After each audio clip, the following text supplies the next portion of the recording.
আসসালামু আলাইকুম। আমাদের খামারের সবচেয়ে বড় গাভী আজকে বাচ্চা দিয়ে দিল। তো বাচ্চা দেওয়ার পর কি কি করলাম সম্পূর্ণ দেখানোর চেষ্টা করব এই ভিডিওতে ইনশাল্লাহ। মূলত সকালে দেখে বুঝতে পেরেছিলাম গাভীটি আজকে বাচ্চা দিয়ে দিবে। পরবর্তীতে গাভীটি বাহিরে বের করে আনা হয়েছে, কারণ আমাদের খামারের ভেতরে জায়গা অনেক কম এবং অনেক পেছল, তার কারণেই মূলত বাহিরে বের করা হয়েছে। এবং আলহামদুলিল্লাহ গাভীটি দুপুরে বাচ্চা দিয়ে দিয়েছে। গাভীটি বাচ্চা দেওয়ার কিছুক্ষণের ভিতরে গাভীটি দোয়ানো হচ্ছিল। যিনি গাভীটি দোয়াচ্ছিলেন তার বাড়ি আমাদের বাড়ির পাশেই। গাভী দোয়ানোর কিছুক্ষণের ভিতরেই বাছুরকে দুধ খাইয়ে দিচ্ছিলাম, কারণ গাভী বাচ্চা দেওয়ার আধা ঘন্টার ভিতরে যদি বাছুরকে দুধ খাওয়ানো হয় তাহলে রোগ প্রতিরোধ ক্ষমতা অনেক বৃদ্ধি পায়।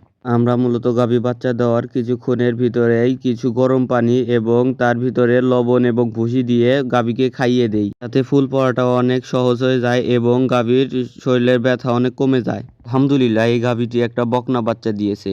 মূলত আমাদের খামারের যতগুলো গাভী বাচ্চা দিয়েছে ওগুলোই আসলে ষাঁড় বাচ্চা দিয়েছে। এর আগে আমাদের খামারে অনেক দেশি গাভী ছিল, সেগুলোই আসলে বকনা বাচ্চা দিয়েছে। কিন্তু এই ফ্রিজিয়ান গাভীগুলা এ পর্যন্ত একটাও বকনা বাচ্চা দেয়নি। এই প্রথম এই ফ্রিজিয়ান গাভীটি একটি বকনা বাচ্চা দিয়েছে। সবাই দেখে আসলে মাশাল্লাহ বলে যাবেন, যাতে বদ নজর না লাগে। পরবর্তীতে ওর মার কাছে দিয়ে দেই ওলান থেকে দুধ টেনে খাওয়ার জন্য। আর একটা জিনিস আপনারা খেয়াল করবেন, গরুর বাচ্চা অথবা ছাগলের বাচ্চা যেটারই হোক না কেন, আপনারা যদি তার ঘাড় ধরেন সে আসলে সামনের দিকে থাকবেই না, সে পিছাইতে পিছাইতে যত দূর যেতে পারে যাবেই। এখন আপনাদের সাথে কিছু কথা বলি, আপনারা যারা আমাদের ভিডিও দেখেন তারা আসলে কিছু মতামত দিয়ে বলে যাবেন কিভাবে ভিডিও করলে ভালো হয়।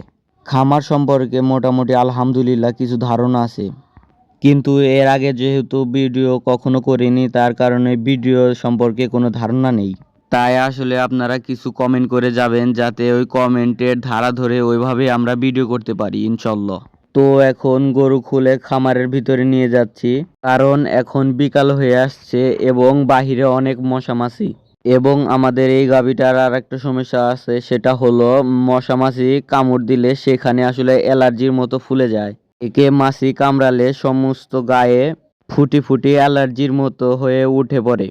এবং খামারে যেহেতু অনেকগুলা গরু একসাথে খায়, কিন্তু এই গাভীটি আসলে একলা বাহিরে থাকার কারণে খাচ্ছিল না, তার কারণে আসলে তাড়াতাড়ি ঘরে আনা। গাভী খামারে আনার পরে বাছুর আনছিলাম, কারণ গাভী প্রথম দিন বাচ্চা দেওয়ার পরে বাছুরকে না দেখলি শুধু ডাকাডাকি করে। এবং আলহামদুলিল্লাহ খামারে আর একটা নতুন মেহমান পা রাখলো। গাভী বেঁধে দেওয়ার পরেই প্রথমেই আগে ঘাস দিচ্ছিলাম, কারণ খড় একটু কম খাচ্ছিল।